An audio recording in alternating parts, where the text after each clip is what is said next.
Hi, this is Kerry Murphy. I'm doing this tutorial for AE Tuts Plus. I'm a motion graphics designer in the Netherlands and I work for my own studio called Odd One. And this is the shot that I will be showing you how to make today.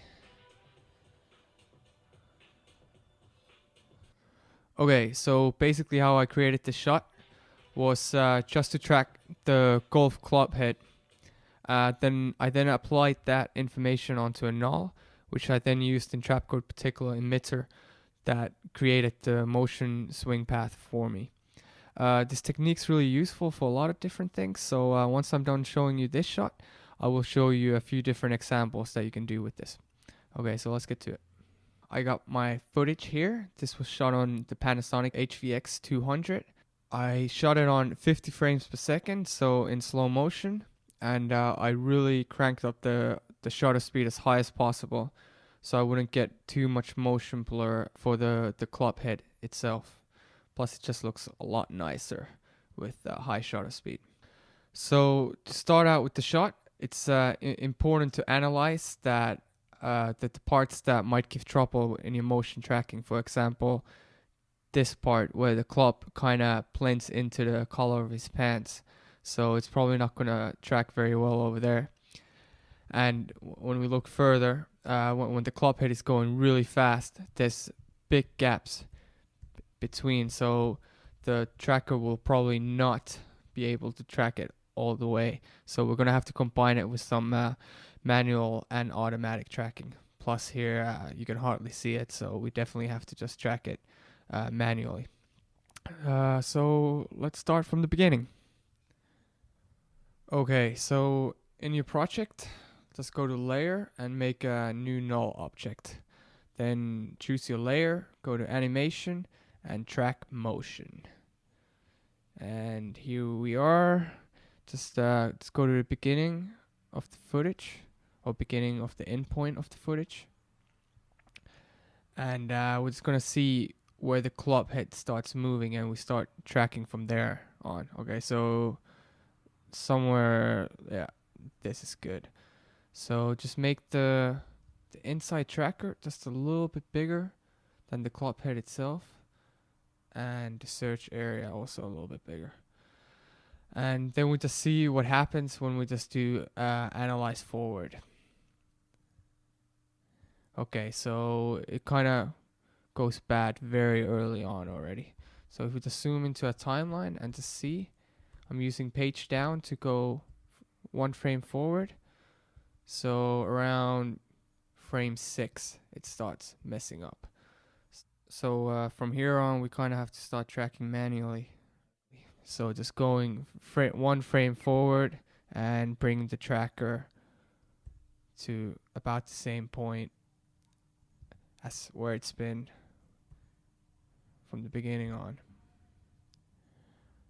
So this can be a quite tedious process sometime, especially if you have few hundred frames to do it with.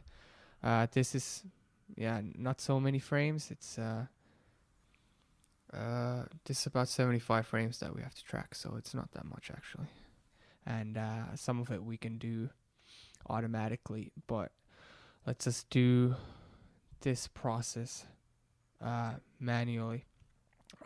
It's fairly important that you just keep to the middle of the club or the tracking point that you started out in, just to make sure that the track comes in nicely. So I'm just gonna keep going, so bear with me. It's fairly annoying that the tracker keeps going down here, so what I can do is just delete these keyframes here just by clicking on them, and they're gone. So now it's not gonna keep jumping backwards every time.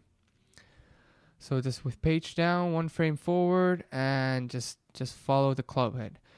The motion here is becoming a little bit less, so we can see maybe we can go to analyze it just forward by itself. No.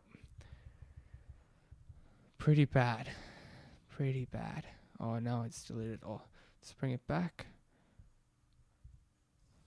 Again.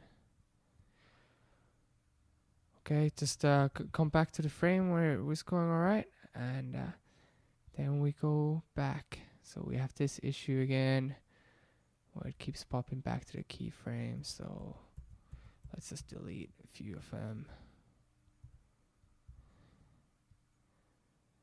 And then go back to our processing. Okay, here the movement is really small, so I think we could do just click here, go frame by frame. It goes pretty alright. Here it starts going a little bit backwards again. Maybe if we go in and just adjust our tracker a little bit. Oh no, the swing path becoming too fast again. So let's just go back to our manual tracking. And just follow the club all the way through. See how fast it's going now. If I would have not put the shutter speed up with my camera, it would be just a long, blurry path, and it would be even hard to see where the club head actually is. And as you see, the faster it goes, the more jagged the motion path becomes. So it becomes quite important that once we're done with our tracking, that we smooth out the track, so the Trapcode particular path won't look as jagged as it does at the moment. So here, almost done with the track. It's going fairly quick. Sometimes I can do tracking for hours and hours, and it can be really tiring and tedious, but this one's fairly easy to do actually. Okay, let's go back to where we were.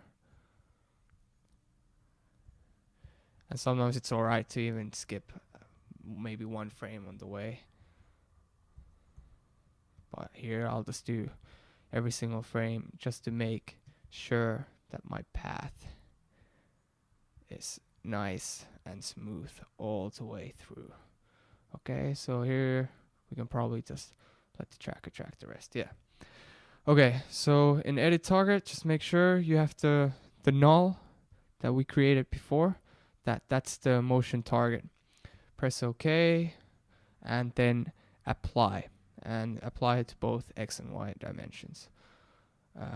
Click away this and just come back to your composition, and here we see all these keyframes,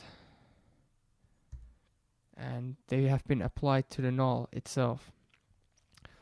Looks pretty alright. Maybe you have some trouble here where you see that the path doesn't look as smooth, and especially around this area where the path is really far out.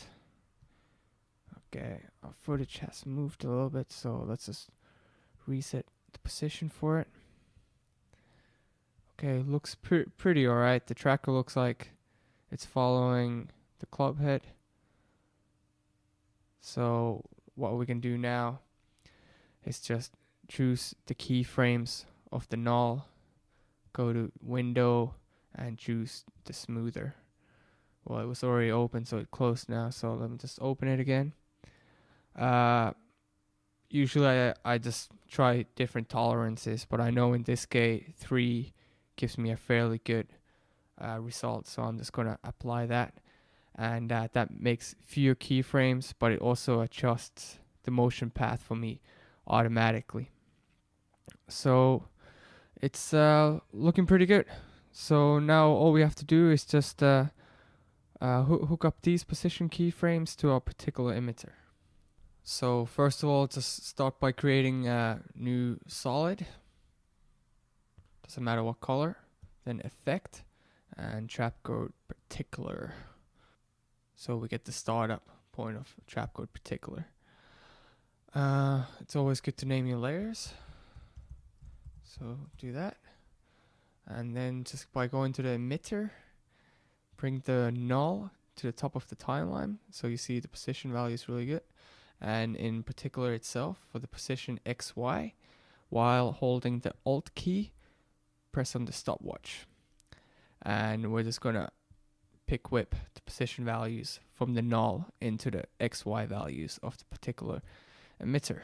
And already we have the emitter following the line. Looks kind of funky at the moment, but with a few adjustments, we can make it look fairly good. Just take all the velocity out and see what we get. And it's getting much better already. We got the path. We got some issues here when we got a little bit of a jagged edge. And we also don't have enough particles, so let's just try 1000. Here where it's going kind of fast, it's still not enough. So let's just put it to 1500. So yeah, now it looks fairly good. You see it's kind of jagged at the moment, but that can be just solved by doing the position subframing. Linear already gives a pretty good result. This is only in particular version 2. When I made this shot, I only actually had particular version 1.5. So I came across this issue that the whole line was just super jagged.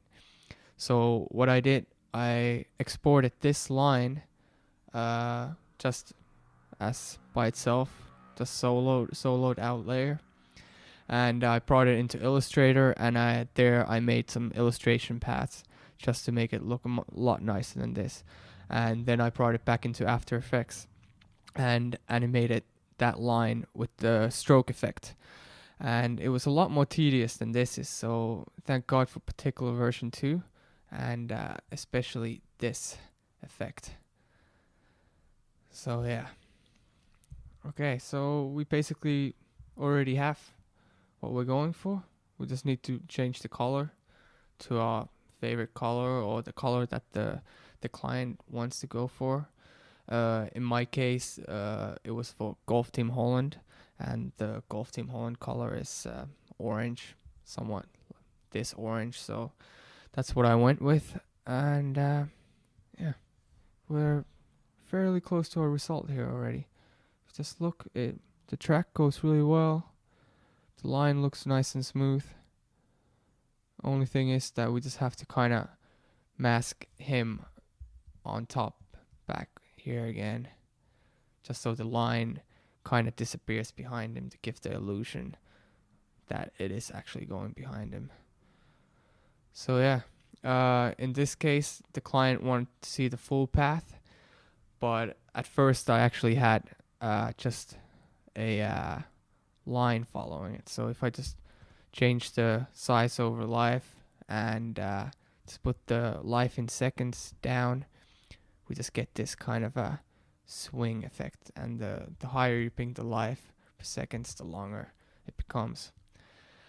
And I actually thought this was way cooler in the beginning, but the client thought that it was really interesting to see the whole path. So in my final product, I just left the whole path in there. But as you can see, just if you just play around with it, you can get all kinds of crazy effects. Here we see that our path is kind of not following it perfectly. So what we can do is just go between the last and second last keyframe and just pull the track there. So that will make the line follow, and just always between the last and second last keyframe, and that will make keyframing a lot easier.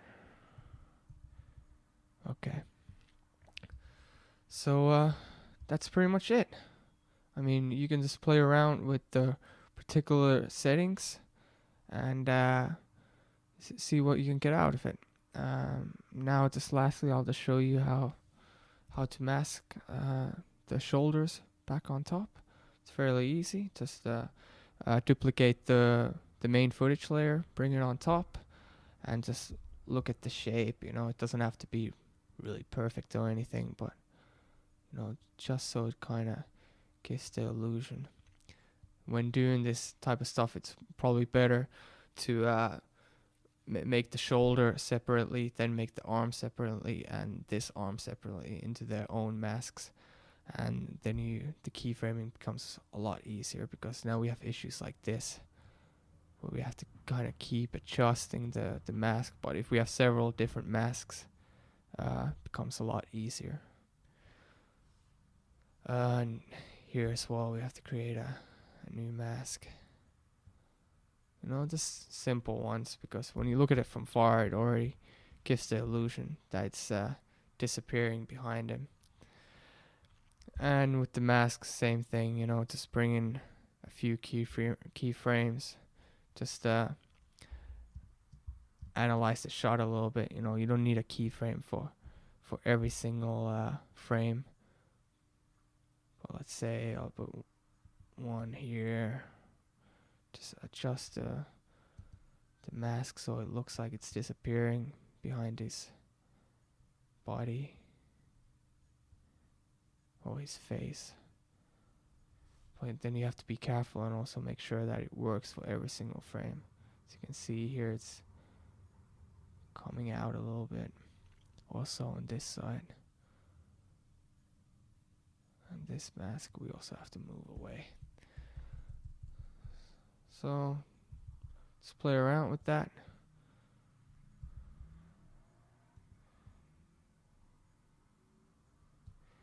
All this footage will be supplied to you as well, so you can play around with it.